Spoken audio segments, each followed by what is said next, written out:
Hey everyone, it's me Tim, and today I'm giving you my part 2 of how to stay comfortable on a long motorcycle trip.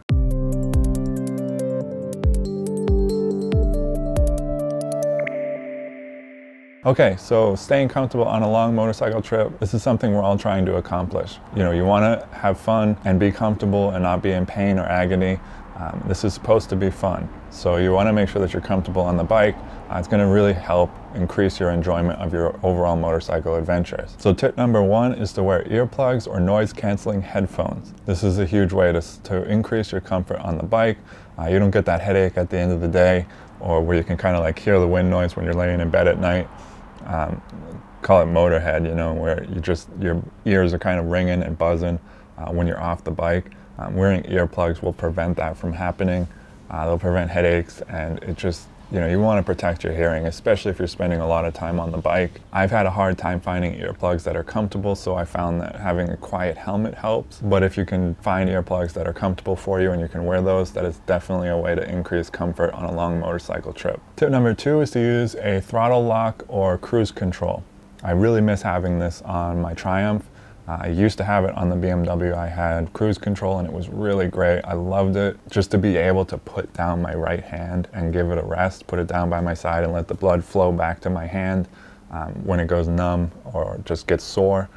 Being able to just do that for a minute and just hold on to the handlebars with my left hand, switch it around, sometimes ride with no hands. But having a cruise control, man, that just gives you so much extra comfort.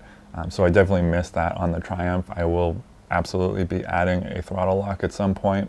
I'm just kind of in the market for one. Actually, if you guys know of one that has worked well for you, let me know in the comments down below. I am in the market for a throttle lock, but definitely this will extend your ability to ride by many hours.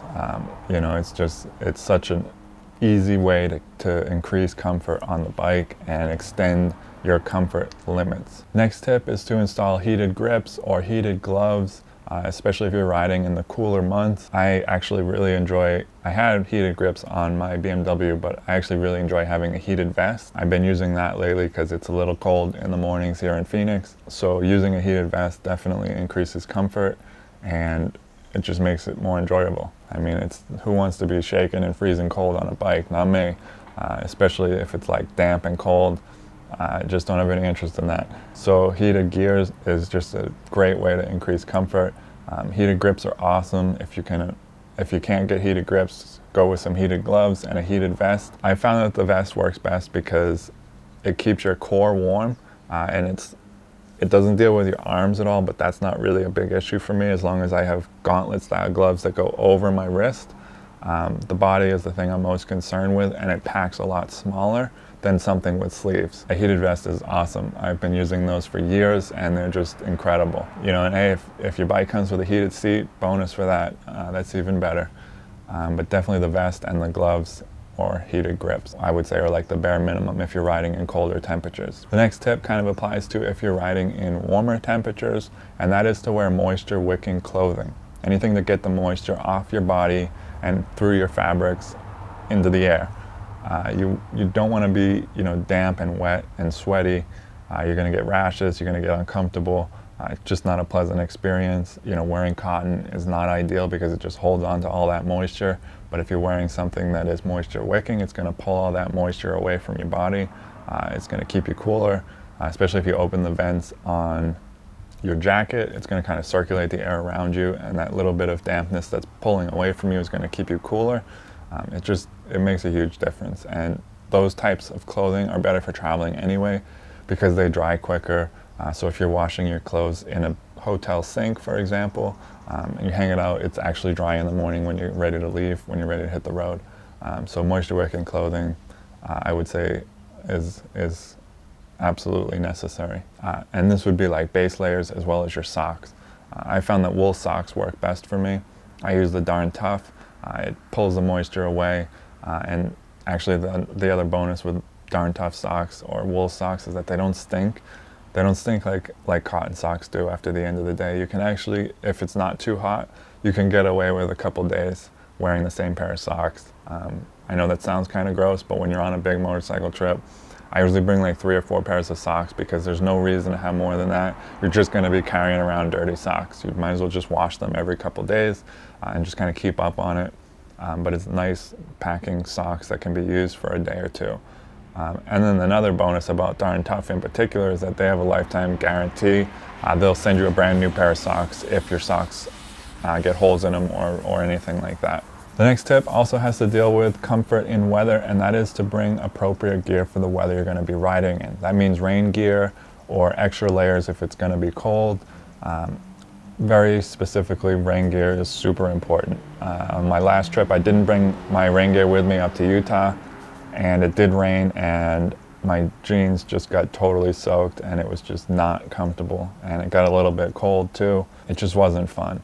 Now, I will say that there is no 100% waterproof rain gear. It just doesn't exist, or at least I haven't found it. But it does help keep you dry for at least the first few minutes of the rain, till you can get under cover somewhere, unless you plan on riding in the rain, which that's cool too. I do that sometimes, but if you're just trying to seek shelter, having some rain gear on to get you to the gas station so you can be under an awning, it just kind of sucks being wet in the rain, especially when it's cold. So anything you can do to avoid that is definitely bonus points for that. And also, as far as just bringing extra layers and being able to, adjust your body temperature with layers and removing layers, adding layers, whatever you need to do to stay comfortable. Just make sure that you have a good range of items, of clothing, so that you have a good range of temperatures that you can control your body temperature in. And the next tip is to bring snacks or energy bars, something just to keep you from getting too hungry on the bike. Personally, I don't like to be too hungry when I'm on the bike. It's distracting for me. So just having a snack or something, especially something that gives me a little bit of an energy boost, that's great.